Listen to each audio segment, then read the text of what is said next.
да 2 деңгейді бітіресің. Мен Оксфорд әдісімен үйретемін. Мен деген фразалардан шаршадың ба? Ағылшын тілін үйрену ол сиқырлы таяқшамен үйрену деген сөз емес.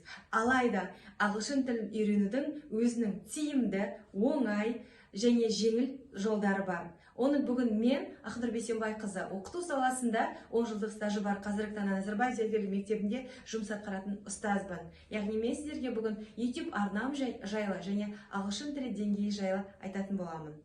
English with Anna. Еуропалық концепция бойынша ағылшын тілінде 6 деңгей бар. А1, А2, Б1, Б2, С1, С2.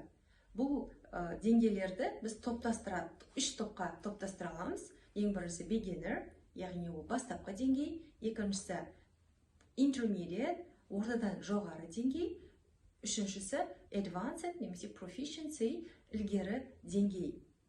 Бұл есептелінеді.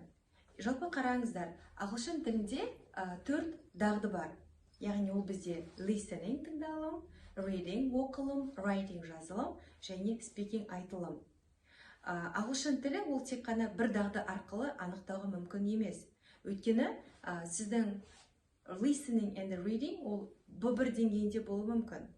Ал сіздің writing and speaking ол С1 деңгейінде болуы мүмкін. Сондықтан ағылшын тілін тек қана бір дағды бойынша анықтау ол мүмкін емес. English with Anna. Менің арнамда сіздер 0-ден бастап advanced деңгейіне дейін ағылшын тіліне байланысты сабақтарда қарай аласыздар.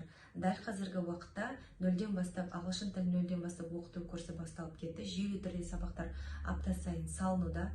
Егер сіз intermediate немесе beginner немесе pre-intermediate деңгейінде болсаңыз, сізді осы 0-ден бастап оқыту сабақ қарап алуды ұсынамын. Өйткені осы жерде жалпы сіздер ағылшын тілінің фонетикасы 44 дыбыс немесе қосарланған дыбыстар, қай әріптер қай кезде оқылмайды деген сияқты ақпарат қарайсыздар. Мысалы, менің өзім мектептің кезінде 6 сыныптан ағылшын тілін үйренуді бастадым. Сол кезде TH-ге қосылып V немесе Th дыбыс болып оқылатынын білген жоқпын. Яғни транскрипциядағы знактарды мен түсінген жоқпын. Ол мүмкін нұсқаулықта ол жерде болмаған шығар ондай фонетикалы тақырып. Алайда біз 10 сыныпқа дейін мен қате оқымас па едім. Яғни кез келген сөздің транскрипциясын мен жаза алмайтын едім ол кезде. Егер ол белгілерді білгенімде мен жазалар едім деп ойлаймын. Сондықтан бұл курс именно ағылшын тілінің фонетикасын дұрыс оқылуын, әріптер, дыбыстарға байланысты берілген. Бұйырса алдағы уақытта С1 деңгейіне дейін жалғастыратын ойымыз бар. Алайда Назарбаев зияткерлік мектебіне дайындық бойынша қалай құжат тапсыру керек, қандай емтиханның кезінде қалай жауаптарын дұрыс толтыру керек, қандай мағлұмат, қандай сұрақтар келеді, және де тест талдау арқылы сіздер білімдеріңізді дамыта аласыздар. Және де ол жерде мектеп қабырғасында оқитын оқушыларға, 4-11 сынып оқушыларына БЖБ, ТЖБ 90-дық жиынтық бағалауларды жауаптарымен ол жерде талдау арқылы берілген. Сіз оны өзіңіз пайдалы ретінде жауаптарын ғана алмай, ол жерде талдау арқылы, үйрену арқылы, неге жауап олай, яғни дәлелі арқылы сіздер үйрене алатын боласыздар. English with Anna. Ағылшын тілі қазіргі таңда синхронды онлайн форматта өтіліп жатыр. Сабақ Google Meet платформасында өтіледі. Балалардың ыңғайына қарап кестесіне қойылады.